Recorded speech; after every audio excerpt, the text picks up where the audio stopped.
जय छठ माता। मैं एक छठ माता का कथा सुनाने जा रही हूँ। गुरु भाई बहन, मैं बहुत सुंदर बहुत प्यारा एक छठ माता का कथा सुनाने जा रही हूँ। जय छठ माता। एक गांव में एक बूढ़ी माता थी। एक बूढ़ी माता थी। बूढ़ी माता का एक बेटा थे और एक बहू थी और उसको पति थे। और ये बूढ़ी माता 4 परिवार थे। चारों परिवार बहुत खुशी खुशी रहते थे, बहुत अच्छे से रहते थे। ये जो बूढ़ी माता थी वो छठ माता की पूजा करती थी। और जब भी छठ आता था, जैसे कार्तिक मास का छठ हो गया, चैत मास का छठ हो गया, तो जब भी छठ आता था तो ये बूढ़ी माता छठ करती थी। छठ करती थी और अपने बहू से कहती थी कि तुम भी छठ पूजा करो। लेकिन इसका बहू कहती थी कि नहीं, हम छठ नहीं करेंगे, ये सब ढोंग है। जब छठ का दिन आया, नहाय खाए आया।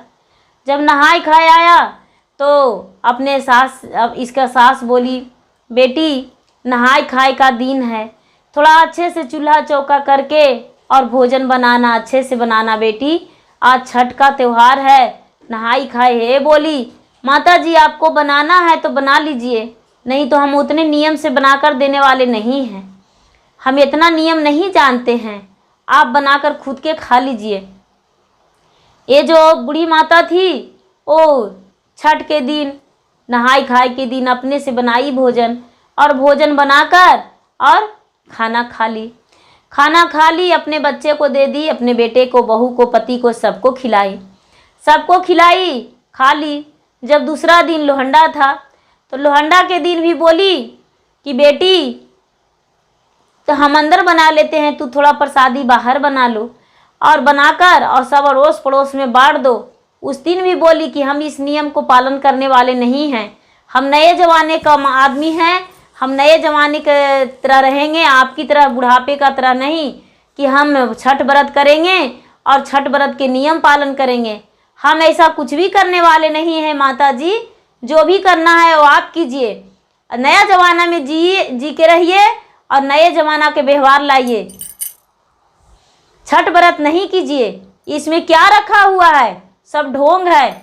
लेकिन फिर भी बूढ़ी माता बोली, नहीं बेटी कोई ढोंग नहीं है, इसे करो और नहीं करो तो इसका मान रखो। बहू बोली, नहीं माता जी, हम कोई छठ का मान नहीं रखने वाले हैं। छठ का मान नहीं रखी। उस दिन भी ये बूढ़ी माता जो भी इससे प्रसादी बन पाया बनाई और बना के लोहंडा का व्रत कर ली। और लोहंडा का व्रत करके और शाम हुआ तो ब्राह्मण को बुलाई और ब्राह्मण को बुला के और घर में कथा कहवाई।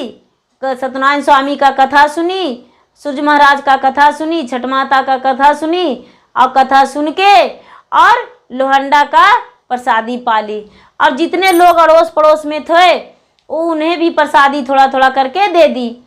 जब पहला अर्घ हुआ तो बहू को बोली कि बेटी तूने तो नहाई खाई के दिन भी कुछ नहीं किया और लोहंडा के दिन भी कुछ नहीं किया, लेकिन आज के दिन हम अंदर प्रसादी बनाते हैं, तू इधर दूरा आंगना और जो भी घर है सब लिपा पोती कर लो और तैयार हो जाओ बेटी और चलना घाट पे, नदी चलना, भगवान को अर्घ पड़ेगा।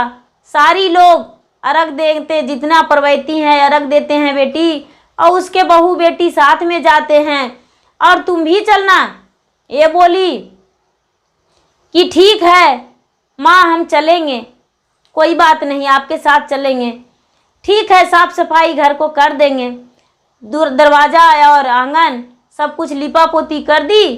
और जाने का बात था तो इसको लगा कि अरे जाएंगे तो थोड़ा मेला घूमेंगे और मेला घूमेंगे और मेला में बहुत सारे चीज़ मिलेगा तो वहाँ तनी चटपट खाएंगे और घूमेंगे, बहुत मज़ा आएगा, बहुत अच्छा लगेगा। यही खुशी मान के और ये चली गई नदी अरार पे। नदी अरार पे चल गई तो ये अपने सास को सूप भी नहीं देने लगी, जहाँ तक कि सूप भी नहीं दी। और ये चल दी घूमने को लिए। इसको जो बेटे थे बूढ़ी माता को वो सारा चीज़ मानते थे, सब पूजा पाठ मानते थे वो बोले अपने माता को देखे कि माता स्नान कर रही है तो झट से ले जाकर और उन्हें दे दी, फूल ऐपन सब कुछ आंचल पर दे दी। और कोई दूसरे को बगल को बोले कि देखिए थोड़ा सा मेरे माँ का मांग में सिंदूर लगा दीजिए, क्योंकि मेरी माँ जो है वो व्रत में है और हमको पत्नी कोई काम से चली गई है, इसलिए मेरे माँ को फूल अक्षत आंचल पर हम दे देते हैं और आप मेरे माँ के मांग में सिंदूर लगा दीजिए, आंचल में सिंदूर लगा दीजिए। ये क्या किए कि कोई जो वहाँ पर थे तो व्रत के नाम पे तो सारे लोग ऐसा तैयार हो जाते हैं, तो एक क्या 2 4 5 आदमी जाकर उनके मांग में सिंदूर लगा दिए, आंचल पर सिंदूर लगा दिए, फूल अपन पान पत्ता सब कुछ चढ़ा दिए। और उसके बाद ये जो थे वो सूप धर दिए, बेटा सूप धर दिए और माँ के सूप पे 2 दीपक जला दिए, दूध ढार दिए, लेकिन इनका पत्नी का कोई पता आता नहीं चला कि कहाँ गई है। ये जब माता का सूप उतार कर और नीचे नदी के आरार पर लगा दिया, धूप जलाने को लिए भी माँ के बोली कि माँ हम रस्म बना देते हैं, तो धूप जला लो। तो ये जो बूढ़ी माता थी वो धूप भी जलाई, लेकिन तब तक इसका बहू नहीं आई। बेटे को बोली कि बेटा बहू किधर गई है, देखो नई नवेली है, कहीं ना खो जाए बेटा, जाकर देख लो बेटा। ये जो इसके बेटे थे वो देखने चले गए तो देख रहे हैं कि बहुत दूर जाकर नदी के किनारे में गुपचुप चाट वाला ठेला पर जाके और चाट रही है, खा रही है।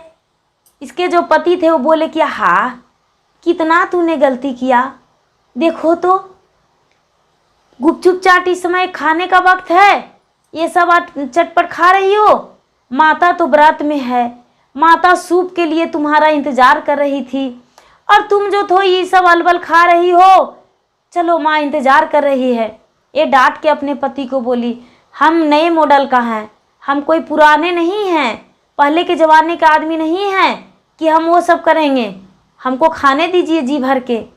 ये जो बहू थी वो जी भर के खा ली और उसके बाद आई, हम जब वहाँ पर आई तब तक सास रख दे दिए थे, धूप दे दिए थे, सारा पूजा पाठ कर लिए थे, उनका समाप्त हो चुका था पूजा।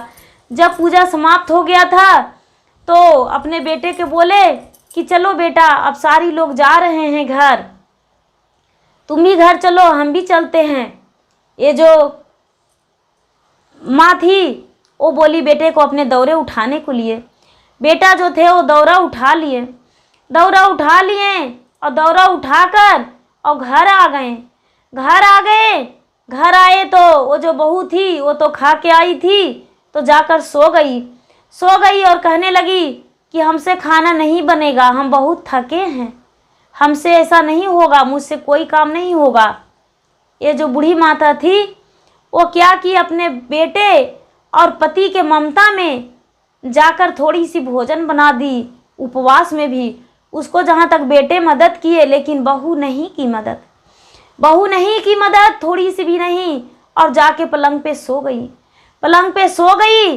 और ये बेचारी बूढ़ी माता उपवास में होकर भी पति को भूखे कैसे रहने देती, तो जाकर भोजन बनाई और भोजन बनाकर और अपने बेटे को अपने पति को भोजन दे दिया।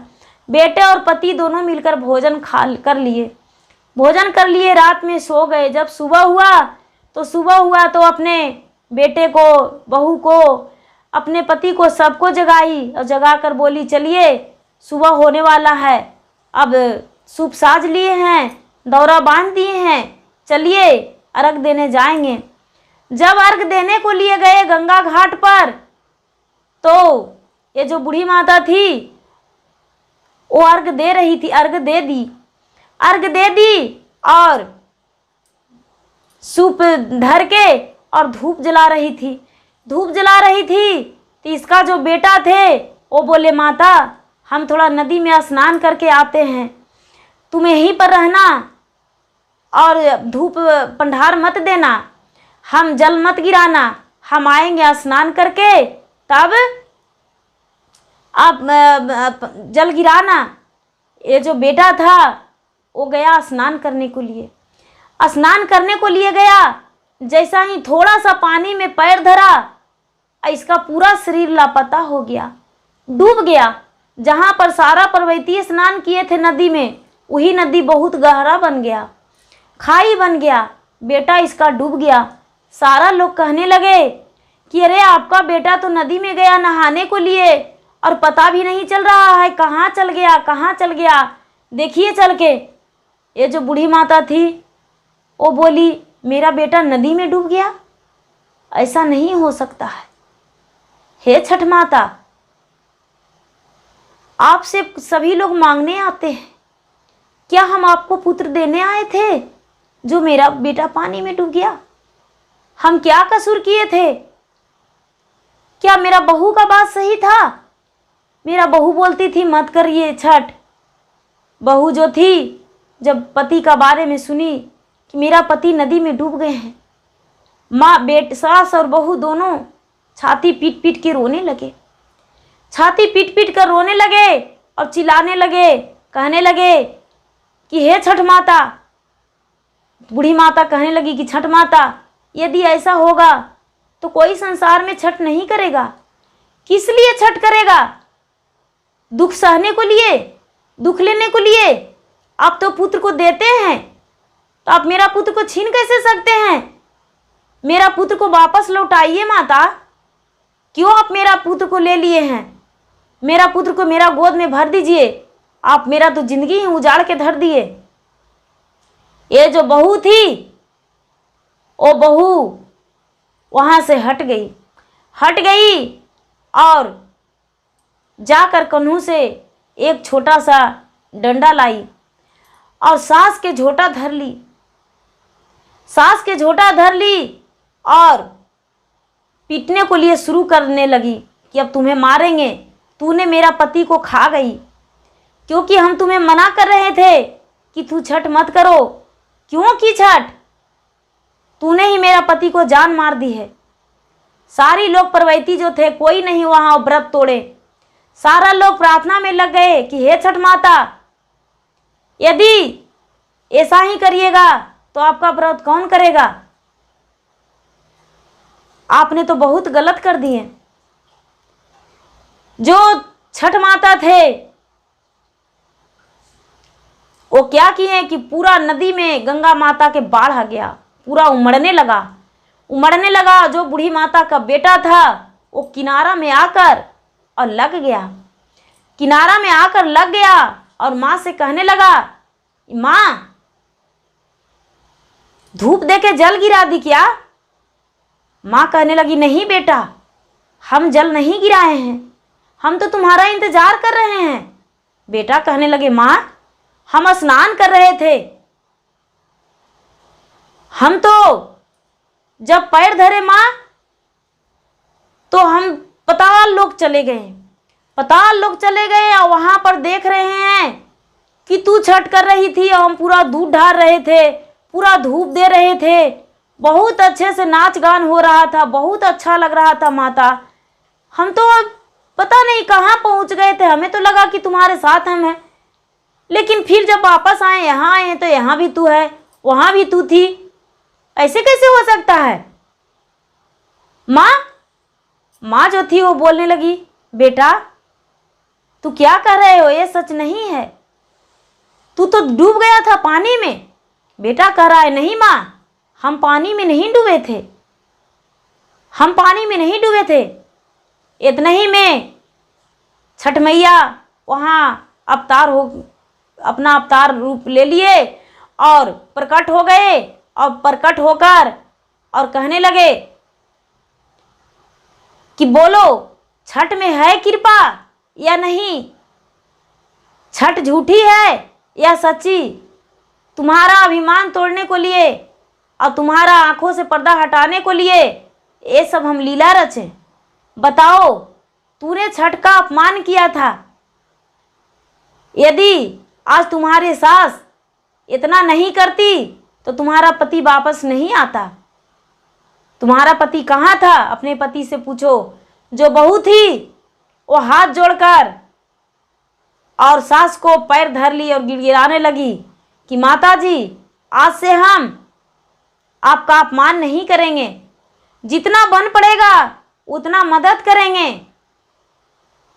ना होगा आप नहीं छठ कीजिएगा तो हम करेंगे, हम नहीं करेंगे तो अगल बगल अड़ोस पड़ोस में जितना बन पाएगा उतना हम मदद करेंगे। कभी अपमान नहीं करेंगे। माता जी मुझे माफ़ कर दीजिए, मुझसे बहुत बड़ा गलती हो गया, माँ मुझे माफ़ कर दीजिए। ये जो सास थी वो बोली कि बेटी तू मेरा चरण मत धरो, मेरा चरण धरने के जगह तू तो बाल धर रही थी, लेकिन जाओ छठ माता के हाथ जोड़ो। सास बहू दोनों जाकर और छठ माता के हाथ धर लिए, हाथ जोड़ लिए और छठ माता के चरण पर ये बूढ़ी माता गिर गई और कहने लगी कि माता आप मेरे पुत्र को अमर कर दीजिए, मेरा पुत्र को कुछ ना हो और मेरा बहू का गोद भर दीजिए। ये बोली, छठ माता बोले कि गोद तभी भरेंगे जो ये अपमान की है उसका भरपाई करेगी। पहले ही 5 साल कष्टी व्रत रहेगी, बिना सूप का बिना फल का, सिर्फ उपवास रहेगी और जल में हाथ जोड़कर खड़ी रहेगी जल लेकर, तभी इसका गोद भरेगा, नहीं तो इसका गोद नहीं भरेगा। क्योंकि अपने सास पर, व्रत की हुई सास पर हाथ उठाई है, उसका अपमानित की है, उसका कोई काम नहीं करके दी है, जाके जहाँ तक अपने सास से खाना बनवाई और ये उठकर खा ली, लेकिन भोजन अपने पति को और अपने परिवार को भोजन बना के नहीं दी है। इसलिए पहले ही 5 वर्ष पूरे कष्टी व्रत करेगी तब इसका गोद भरेंगे। बहू जो थी वो स्वीकार की कि माता आप जो देंगे दंड, वो दंड को हम सह लेंगे, माता मेरा गोद भर दीजिएगा। वो जो बहू थी वो 5 साल लगातार कष्टी व्रत की, तब माता उसको छठ माता गोद भरे और पुत्र पैदा लिया। उस दिन से, जिस दिन से सास को अपमान की, माता छठ मैया जो प्रचंड हुए, प्रकट हुए, अपना रूप में आए और सब कोई देखे, उस दिन से वो कोई भी छठ करते थे तो बहू जाकर उन्हें मदद कर देती थी और उनके हाथ बटाती थी। सास नहीं भी करते थे, अड़ोस पड़ोस के लोग के भी बहू मदद करती थी और प्रसादी बना देती थी, जाकर उनके घर भोजन बनाने में मदद करती थी। नहीं कोई कहते थे, कोई नहीं भी प्रसाद देते थे, फिर भी यह मांग कर प्रसादी खा लेती थी कि नहीं हम प्रसादी खाएंगे छठ माता का, क्योंकि छठ माता जो हैं वो बहुत बड़ी माता हैं, इनमें बहुत बड़ी कृपा है। इनके कृपा से मेरा पति जो है, मेरा सुहाग अमर है, मेरा परिवार अमर है, मेरा गोदी भर गया, सब कुछ है, मेरा संसार है, मेरा नैहर है, मेरा ससुराल है, सारे परिवार है, ऐसा कह के और काम करती थी, प्रसादी खाती थी, कोई भी विघ्न नहीं डालती थी और बहुत खुशी खुशी से उस समय से अपने सास के साथ रहने लगी और अच्छे तरीक़ा से रहने लगी और सारा पर्व त्योहार करने लगी। कोई भी व्रत को अपमान नहीं करती थी उस दिन से, क्योंकि छठ माता का कृपा देख ली। इसलिए छठ मैया की जय, प्रेम से बोली छठ माता की जय, सूरज भगवान की जय। गुरु भाई बहना, छठ पर्व जो है बहुत बड़ा त्यौहार है हिंदू धर्म में, इसे करना चाहिए और नियम धर्म से करना चाहिए। छठ के तो जो ना करते हैं वो नहीं जानते हैं, लेकिन जो करते हैं वो तो पूरी जानते हैं कि धोए हुए बर्तनों को धोते हैं, सूप को धोते हैं, फल जो धो देते हैं उसको बाद फिर से धोते हैं, साजते हैं, धोवल के ही धोए जाते हैं। कोई भी कपड़ा दूसरा कोई ठेक भी जाते हैं तो छठ के प्रसादी उससे नहीं बना पाते हैं, क्योंकि उसको धोकर फिर सुखाकर पहनते हैं और शुद्ध कपड़े पहनकर प्रसादी बनाते हैं। शुद्ध कपड़े पहनकर छठ का अर्घ देते हैं, वो कोई अशुद्ध कपड़ा नहीं, नए वस्त्र पहनकर छठ का अर्घ देते हैं। और जो सूप देते हैं वो भी नए वस्त्र पहनते हैं, नमक खाकर अर्घ नहीं देते हैं। प्रेम से बोली छठ माता की जय। धन्यवाद। जय छठ माता।